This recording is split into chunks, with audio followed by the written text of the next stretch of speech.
Hello, boys and girls, and welcome to another episode of Can't Wait Wednesdays here on the KB Radio Network. This is the show where we preview upcoming TV shows and films of the upcoming week. Glad you can join me on this edition. I am excited for this show because we have a bunch of TV and films that are coming out this weekend, and man, I can't wait. But hey, we don't have to wait long for a couple of them because one in particular starts right now today, Wednesday, March the 15th, and it is the season 3 premiere of a show that I hope everybody is watching. It's over on Apple TV Plus. I know a lot of people probably don't have Apple TV Plus, but you're missing a lot on Apple TV Plus. It has a lot of good programs and TV shows and movies on that streaming service. One of which is Ted Lasso, probably one of the best shows of the last I don't know 5 years to come out on television. Very funny, very heartfelt. Didn't think much of it at first. I caught it kind of late, but when I did catch it, I was hooked. And this is a very good show. If you don't believe me, just watch the Emmys every year, and it racks up every year. And that's how good of a show it is. Ted Lasso's season 3 premiere is today, Wednesday, March the 15th.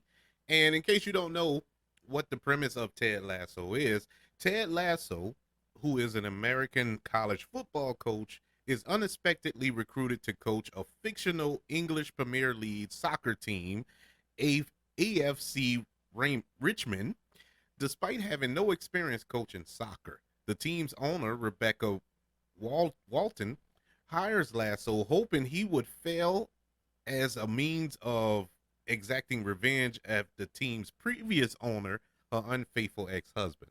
However, Ted's charm, personality, and humor begins to win over Rebecca, the team, and those who have been skeptical about his appointment. This is a awesome show, man. Really good show. The show stars along with produced by Jason Sudeikis, who plays Ted Lasso. We have the beautiful Hannah Wiggingham, uh, Brett Goldstein, Juno Temple, and many more who join this cast. This is the third season. It is rumored to be the final season, but as of late, they kind of pushed back on that. So this might not be the last season, but um, either way, this is I am anticipating this wholeheartedly. It's been what about 2 years since the last season? I think season 2 came out in 2021. So it's been 2 years since we've gotten any new Ted Lasso content, and I'm all for this. Ted Lasso season 3 drops today on Apple TV Plus. Check it out. It is a great show. If you haven't checked it out, I know a vast majority of people have. They this is like one of the biggest shows on streaming. So I know a lot of people will be tuning in. But if you haven't heard of it, check it out. Go back and watch all the episodes. Go back from season 1. Trust me, you'll blaze through it. It's just that good. You will blaze through it and get all caught up with everybody else. All right. Our next can't wait is over on Hulu. Hulu has a movie that's dropping this Friday, March the 17th, and it is Boston Strangler. And this film is based on a true story of the Boston Strangler, who in the 1960s killed 15 women in Boston, Massachusetts. This stars Keira Knightley as a reporter who broke the story of the Boston Strangler for the Boston Record American. This film also stars Cassie Coon, Chris Cooper, and Morgan Spector. The official premise of Boston Strangler goes as this. Loretta McLaughlin was the reporter who broke the story of the Boston Strangler, along with reporter Gene Cole. Loretta challenged the sexism of the era, pursuing the story at personal risk and uncovering corruption that casts doubt on the identity of the Strangler. I remember reading about this years ago about the Boston Strangler. I don't know why I went down this rabbit hole of serial killers, uh, just reading up on them. And this was one of the ones that I was reading up about because I didn't know anything about it. This should be interesting and to see it from the perspective of the reporter who actually broke the story and explored the behind the scenes kind of hurdles that this reporter had to go through in order to break this story. So this ought to be interesting. I haven't seen Keira Knightley in a lot of things lately, so it's good to see her back on screen.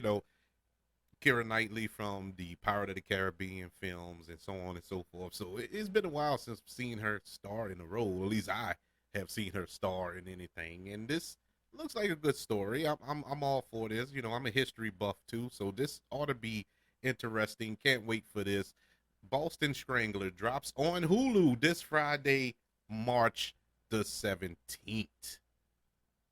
Keeping with the tradition of streaming services this week, we have another good one. This time we're going over to Prime Video, and this is a show that I knew absolutely nothing about until I saw the trailer about 2 days ago. And I was like, wait, this looks really good. And I'm excited, especially with all those who were involved, not only in front of the camera, but also behind it. And this is Swarm. And Swarm is an upcoming American horror thriller television series created by Donald Glover. Yes, man. Donald Glover created this show, and it stars Dominique Fishback, Chloe Bailey, and Desmond Idris, as well as Paris Jackson. Yes, Michael Jackson's daughter. I don't know what role she'll be playing. Maybe she's playing the pop star. That would be interesting. But the synopsis of this series tells the story of Dre, a young woman who is obsessed with a fictional pop star who's very similar to Beyonce, I guess you could say, with a fan base known as the Swarm, because we know Beyonce has the Beehives. The show is a dive into Dre's life, her fandom, and how it takes her to a dark, unexpected place.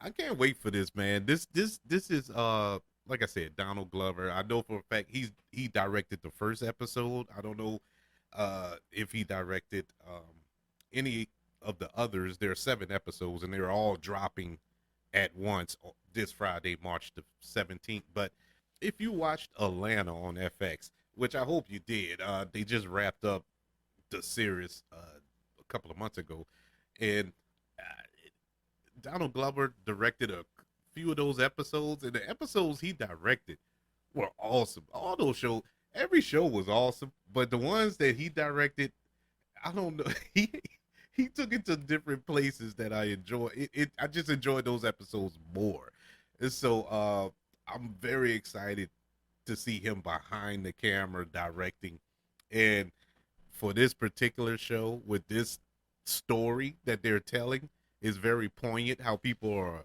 obsessed with celebrities, and especially Beyonce. How people are with Beyonce. Look, I have a sister-in-law who is just crazy obsessed with Beyonce, so I can see her probably going down this or this road rather. I hope not. God help her. But the Swarm drops on Prime Video this Friday, March the 17th. Can't wait, man. All 7 episodes. We don't have to wait week to week. We get to binge the whole season. So should be fun. Should be a nice weekend to enjoy that. All right. Back on streaming. There's nothing on regular TV, huh? Everything is dropping on streaming services this day. Regular TV is dead, I guess. But over on Netflix, Netflix said, hey, everybody else is having fun this weekend. Why not us? Well, this looks fun. This looks super, super fun. And it is none other than Agent Elvis. And yes, you guessed it right. It ain't just a random name of Elvis. It is Elvis Presley. Agent Elvis is a animated series that's dropping on Netflix this Friday, March the 17th. And this animated action comedy is created by uh, John Eddy and Priscilla Presley.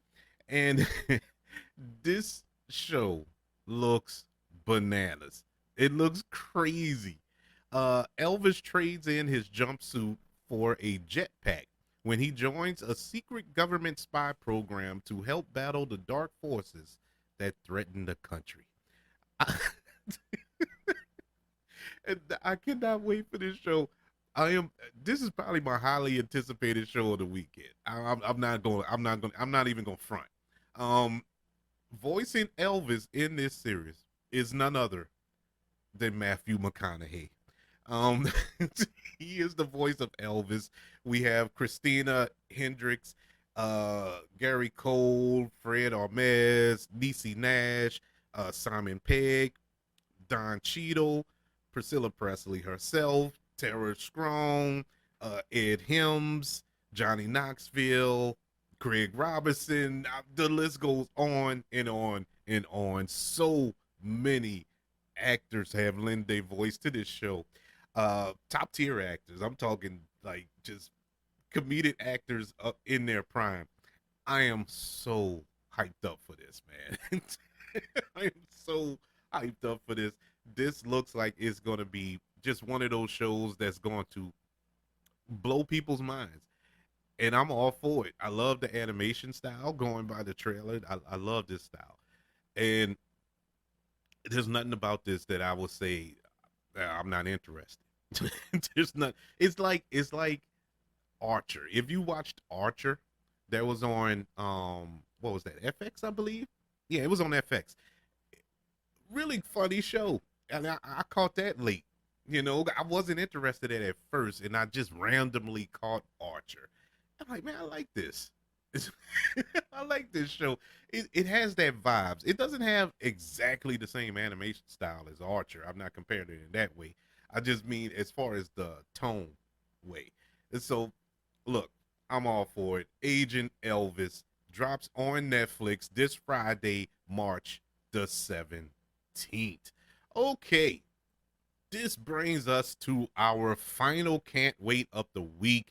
And unless you've been living under a rock, you know precisely what it is. It is none other than the sequel to the 2019 superhero film from Warner Brothers DC New Line Cinema, Shazam. We are getting Shazam Fury of the Gods in theaters this Friday, March the 17th. This is an interesting film. And not because of the film itself, it's because of the overall grand scheme of DC. Um, to keep everybody up to date, DC has kind of went through a change over the last few months. We have a new head of DC Films or DC Studios, and it is James Gunn. And I'll say about a month ago, he laid out the plan of what they got upcoming. They're basically rebooting the DC universe. So we're getting a new Superman, a new Batman, and new stories and whatnot. So, which is fine, which is understandable because DC films have been very diverse. There's not one DC film, at least in the DC extended universe, that everybody have universally loved. Uh, there's it's been split every film. I don't care if it was Man of Steel, which is one of my favorite comic book movies ever, but not too many people enjoyed it. Whether it was Batman v Superman, well, I think that was universally hated. There's not too many people you'll find that actually liked it, except for me. I actually enjoyed it. I didn't think it was great. I have multiple problems with that movie, but that's another discussion. and so on and so forth. Even Aquaman, which made $1 billion, not everybody liked that movie, including me. And so there haven't been, uh, uh, uh, this one film that just stands alone. You might can argue Wonder Woman, but I had problems with Wonder Woman. Uh, the less said about Wonder Woman 84, the better. But I, it's not too much. But I think there is one film that everybody kind of liked, but it wasn't like, oh man, this is it. This is what we've been waiting for out of DC, and that was Shazam from 2019.